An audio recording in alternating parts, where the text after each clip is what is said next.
Timnas Indonesia U17 alami perkembangan yang luar biasa. Dendam pribadi pelatih Brunei Darussalam ke Sintayong. Bek Timnas Argentina puji duo bek sayap Garuda. Simak video selengkapnya hanya di Garuda Space Update.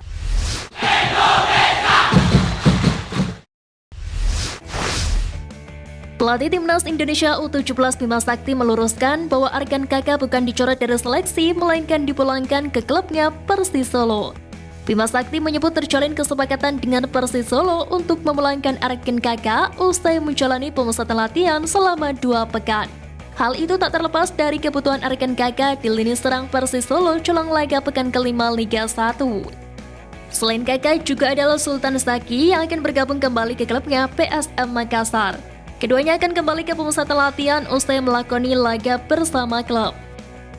Sementara itu, Timnas Indonesia U17 akan berpindah pemusatan latihan ke Bali pada minggu mendatang, lantaran dijadwalkan menjalani pertandingan uji coba melawan tim akademi dari klub La Liga Barcelona Juvenil A dan akademi dari klub Julik Kasima Antlers pada Agustus nanti. Bima Sakti mengaku sangat puas dengan progres Timnas Indonesia U17 di pemusatan latihan saat ini. Kendati di awal masih banyak pemain yang dinilai masih di bawah performa, kali ini para pemain mengalami perkembangan yang luar biasa. Diketahui terdapat 34 pemain yang mengikuti sesi latihan pada kali ini. Bima Sakti menegaskan bahwa akan ada pengurangan pemain lagi usai memulangkan 9 pemain, termasuk 4 pemain diaspora. Mantan gelandang Timnas tersebut mengaku sistem promosi degradasi pemain penting dilakukan guna membentuk skuad terbaik Garuda Asia yang akan berjuang di Piala Dunia U17 pada November mendatang. Aaron Liam Switela jadi satu-satunya pemain diaspora yang masih tergabung dalam seleksi Timnas Indonesia U17. Bima Sakti menilai kemampuan serta skill Aaron yang membuatnya masih dipertahankan di pemusatan latihan kali ini, berbeda dengan 4 pemain diaspora yang dicoret. Meski begitu, Bima Sakti tidak menjamin posisi Aaron Liam Switela. Pasalnya, seluruh pemain yang ada di Timnas Indonesia U17 punya kesempatan sama masuk skuad inti, termasuk mereka yang merupakan kerangka inti Bima Sakti di Piala AFF U16 2022 beberapa waktu lalu. Bima menyebut pemain-pemain terbaiklah yang akan masuk dalam tim. Duel Timnas Indonesia versus Brunei Darussalam di babak pertama kualifikasi Piala Dunia 2026 zona Asia diprediksi akan berlangsung panas. Sebab pelatih dari Brunei memiliki dendam pribadi dengan Sintayong. Hal itu terjadi ketika Timnas Indonesia menghadapi Brunei di Piala AFF 2022 lalu. Kala itu Asnawi Mangkulam dan kawan-kawan berhasil menang telak dengan skor 7-0. Usai pertandingan itu, pelatih Brunei Mario Rivera memberikan pernyataan bahwa Sintayong main mata dengan wasit. Tuduhan itu dilontarkan lantaran laga tersebut dipimpin oleh wasit Korea Selatan yakni Kim Hee-gon dan hakim garis Kang Do-ho yang dianggap mendukung Sintayong. Media Vietnam Bongda menyebut Timnas Indonesia beruntung dalam undian fase pertama kualifikasi Piala Dunia 2026. Indonesia disebut beruntung karena Brunei adalah tim terlemah di kawasan ASEAN. Media Vietnam tersebut memprediksi Indonesia akan menang dengan mudah dan lolos ke fase kedua kualifikasi Piala Dunia 2026. Jika prediksi itu terjadi, Indonesia akan bentrok dengan Vietnam. Pasalnya, berdasarkan hasil undian kualifikasi, pemenang antara Indonesia dan Brunei akan tergabung di grup F yang diisi Irak, Vietnam, dan Filipina. Duel skuad Garuda dan Vietnam di fase kedua ini diyakini bakal berlangsung sengit. Pasalnya, kualitas skuad asuhan Sintayong semakin meningkat, sedangkan Vietnam dalam masa transisi setelah ditinggal Park Hang-seo. Timnas Indonesia dipastikan masuk grup berat di Asian Games 2022. Skuad Garuda Muda tergabung di grup F bersama Korea Utara, Kyrgyzstan, dan Taiwan.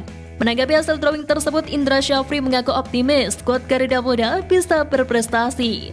Rencananya Timnas Indonesia akan mengirim skuad U20 dan ditangani Indra Syafri lantaran Timnas U23 Indonesia asuhan Sintayong telah dihadapkan jadwal padat. Adapun laga-laga cabur sepak bola Asian Games 2022 akan dilangsungkan pada 19 September hingga 7 Oktober 2023 nanti. Sebanyak 8 venue terpilih untuk menggelar rangkaian pertandingan cabur sepak bola putra di Hangzhou, China. Ajang tersebut sempat ditunda tahun lalu lantaran maraknya wabah COVID-19. Pelatih Timnas Indonesia di Asian Games 2022 Indra Syafri mengaku telah mempersiapkan tim dari jauh hari, termasuk mendaftarkan sebanyak 40 nama pemain sementara ke Kementerian Pemuda dan Olahraga. Indra Syafri menegaskan akan terus intens mengidentifikasi dan mengamati 40 pemain tersebut di klub masing-masing. Sebab mayoritas pemain andalan Indra tentunya adalah pemain yang tampil reguler di Liga 1 2023-2024 ini. Lebih lanjut, mantan pelatih Bali United tersebut akan terus berkomunikasi dengan pelatih-pelatih di klub. Tentu dibutuhkan komunikasi yang baik agar pemanggilan pemain tidak berbenturan dengan kepentingan klub, terlebih Asian Games 2022 bukan termasuk agenda FIFA. Bek Timnas Argentina Jerman Pesela memberikan pujian pada dua pemain Timnas Indonesia yaitu Asnawi Mangkualam dan Pratama Arhan. Dikutip dari Footballicious, Pesela mengakui bahwa Asnawi jadi salah satu sosok yang mencolok di laga tersebut. Asnawi yang bertindak sebagai kapten bisa menjalankan peran sebagai pemimpin di lapangan dengan baik, bahkan mampu membuat wonderkid Argentina karena cuma dikutu. Sementara Pratama Arhan yang baru masuk di babak kedua diakui Pesela sukses menghadirkan sejumlah peluang berbahaya lewat lemparan ke dalam miliknya. Pelatih Timnas Indonesia U17 Bima Sakti mengungkapkan kemungkinan menghadapi Jerman U17 kala menjalani pemusatan di Jerman mendatang. Bima Sakti menjelaskan Timnas Indonesia U17 akan berangkat ke Jerman pada 10 September nanti. Selain menghadapi Jerman dalam laga uji coba bertajuk mini turnamen, Bima Sakti juga menjelaskan bahwa skuad Garuda Asia akan menghadapi tim-tim Bundesliga, tim asal Afrika hingga Amerika Latin. Mantan pelatih Bali United tersebut mengaku tinggal menunggu arahan Ketua Umum PSSI Erick Thohir dan juga Dirtek baru PSSI asal Jerman Frank Wortmann. Pelatih Timnas Indonesia U17 Bima Sakti mengatakan dirinya akan tetap memegang penuh kendali timnya meski nantinya akan hadir sosok baru dalam tim Frank Wortmann. Mantan Kapten Timnas Indonesia era 1990-an ini menjelaskan nantinya Frank bertugas memberikan nasihat saja. Hal ini tak lepas dari peran Bima Sakti yang telah ditunjuk sebagai pelatih kepala. Meski sudah ditunjuk sebagai pendamping, Bima Sakti mengaku dirinya belum berkomunikasi dengan Frank Wortmann. Namun Bima Sakti memastikan siap bekerja dengan sosok 62 tahun itu. Sekian Flash News kali ini Sobat Garuda, mari terus dukung perjuangan Timnas Indonesia. Nantikan Flash News Edition dari Garuda Space selanjutnya. Terima kasih dan salam olahraga.